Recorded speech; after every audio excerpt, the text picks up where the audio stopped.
Hello everyone. हम Hindu marriage act 1955 की series कर रहे थे, जिसमें अभी तक हमने सेक्शन 13 तक डिस्कस कर लिया है, जो कि मेरे चैनल पे ऑलरेडी अपलोडेड है। आप चेक कर सकते हैं अगर आप न्यू वन है तो। आज हम बात करते हैं सेक्शन 14 की। हमने सेक्शन 13 में डिस्कस करा था डिवोर्स क्या है, तो हम डिवोर्स को ही कंटिन्यू कर रहे हैं। सेक्शन 14 क्या कहता है? No petition for divorce to be presented within 1 years of marriage. ये क्या मतलब है इसका? आप यहाँ देखें, ये ए है और ये बी है। इनकी शादी होती है 1 जनवरी 1996 में। तो जो ये पिटीशन फाइल कर सकते हैं, कब कर सकते हैं? ये इनको अगर एक दूसरे के साथ नहीं रहना तो ये पिटीशन फाइल करेंगे अब। ये पिटीशन फाइल करेंगे अब 1 जनवरी 1997 के बाद, ठीक है। ये तब पिटीशन फाइल कर सकते हैं अपनी। अब आप देखिए यहाँ पे है पॉइंट्स। एक्सेप्शन भी है इसमें एक्सेप्शन क्या है? If cruelty and hardship is in too much extent then can file a petition before 1 year. मतलब इसका मतलब ये है कि अगर सिचुएशन ऐसी क्रिएट हो गई है कि आप 1 साल भी नहीं रह सकते, मतलब इतना हार्डशिप, इतना क्रियोलिटी हो गई है आपके साथ कि अब 1 साल रहना भी पॉसिबल नहीं है, तो ऐसे केसेस में आप 1 ईयर से पहले पिटीशन लगवा सकते हैं। लेकिन इसमें पॉइंट टू रिमेंबर आपको क्या याद रखना है? अगर आपने फ्रॉडेंटली 1 ईयर से पहले पिटीशन लगा दिया और आपको डिक्री मिल गई है, तो जो ये डिक्री है ना, वो एप्लीकेबल तब होगी, इन्फोर्समेंट तब आएगी 1 ईयर के बाद ही आएगी। अगर आपने फ्रॉडेंटली लिया है, आपने झूठ बोल के अगर कोर्ट से डिक्री लिया है, इन दोनों का आपने फ़ायदा उठाया है क्रूरलिटी और हार्डशिप को लेकर, ठीक है। अब हम बात करते हैं सेक्शन 15 की। सेक्शन 15 क्या कहता है? Divorce person when may marry again. जो डिवोर्स्ड पर्सन होता है वो कब शादी कर सकता है फिर से? तो during a time period of appeal the person don't can't marry again. जो टाइम पीरियड होता है अपील का, उस टाइम पीरियड में पर्सन मैरी नहीं कर सकता। और ये टाइम पीरियड का है, आपने अगर लिमिटेशन एक्ट पढ़ा होगा तो उसमें सेक्शन 29 क्लॉज 3 बात करता है कि विद इन 30 डेज कोर्ट में जाके आप अपील कर सकते हैं डिवोर्स से रिलेटेड डिक्री के लिए। जो आपको डिवोर्स से रिलेटेड डिक्री मिली है, अगर आपको उसमें कुछ चेंजेस करवाने हैं तो आप कोर्ट में अपील करेंगे विद इन 30 डेज, ठीक है। इन 30 डेज में आप दोबारा शादी नहीं कर सकते हैं। सो हम बात करते हैं सेक्शन 16 की, जो कि बात करता है legitimacy of children in void and voidable marriage. Legitimacy मतलब जायज़ जो बेटा होता है, ठीक है। अब इसमें आप देखें फर्स्ट पॉइंट क्या है? If marriage is void and voidable the child will be legitimate. आपको मैंने ऑलरेडी बताया है कि वॉइड मैरिज कौन कौन सी है, जो सेक्शन 11 में बताया गया था। पहली कौन सी है? मोनोगैमी। ये इसमें मैरिज वॉइड हो जाएगी, लेकिन जो बच्चा होगा वो लेजिटिमेट होगा। दूसरा कौन सी बताई थी मैंने? सपिंदा रिलेशनशिप,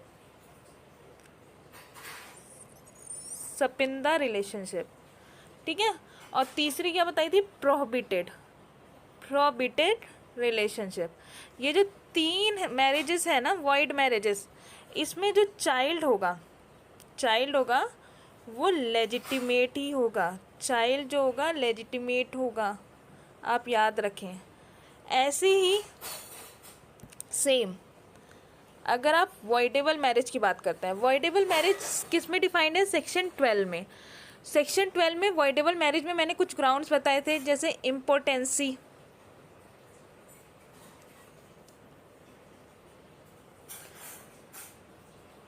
ठीक है, इम्पोर्टेंसी। और फिर मैंने क्या बताया था? Mental disorder.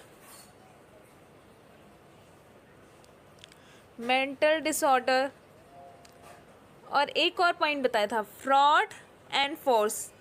इसमें मैंने बहुत सारे पॉइंट डिस्कस करे थे, आप चाहें तो आप ऑनलाइन मेरे लास्ट लेक्चर्स में देख सकते हैं। उसमें मैंने ऑलरेडी वॉइडेबल मैरिज और वॉइड मैरिज डिस्कस कर रखी है। तो इनमें जो भी चाइल्ड होगा वो भी लेजिटिमेट होगा, लेजिटिमेट होगा, आप ये याद रखें। वॉइड एंड वॉइडेबल में जो भी बच्चा होगा वो लेजिटिमेट ही होगा। अब इसमें सेकंड पॉइंट क्या बोलता है, child didn't have any right regarding grand parents property.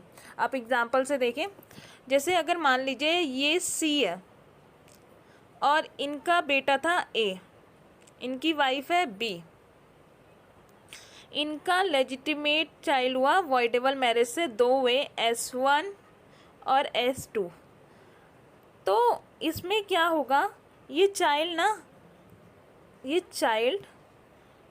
इनकी प्रॉपर्टी में, इनकी सी की प्रॉपर्टी में, अपने ग्रैंड पेरेंट्स की प्रॉपर्टी में इनका कोई भी राइट नहीं है। ये अगर पेरेंट्स के लिए जो होता है ना, हम इनहेरिट प्रॉपर्टी बोलते हैं, सक्सेशन प्रॉपर्टी, वो सिर्फ इनसे राइट है, इनकी प्रॉपर्टी से ले सकते हैं कुछ भी, लेकिन इनकी प्रॉपर्टी से आप कुछ भी नहीं ले सकते हैं, ये याद रखिए। फिर इसमें केस हुआ था डी वैल्यूसमे वर्सेस पैटीचेमियाल, ठीक है, 21 अक्टूबर 2010 का केस है ये। इसमें बेंच कौन थे, मार्केंडी काजू एंड TS ठाकुर। इन्होंने हेल्ड करा था in live in relationship with a long time having a child and a given as a parents own name, then court presume as a husband and wife. इसको example के through समझते हैं हम। ये A है और ये B है, ये बहुत टाइम से, मतलब मान लीजिए 15 ईयर्स से एक लिव इन रिलेशन में थे। जो A था ना, ये इन दोनों के बच्चे थे C और D इनके बच्चे थे। A ने स्कूल वगैरह में और सब में इन दोनों को अपना नाम दे रखा था। तो अगर इनका केस बाद में जाता है ना, तो कोर्ट इन दोनों को husband and wife he presume करेगी, ठीक है, ये इस केस में बोला गया है।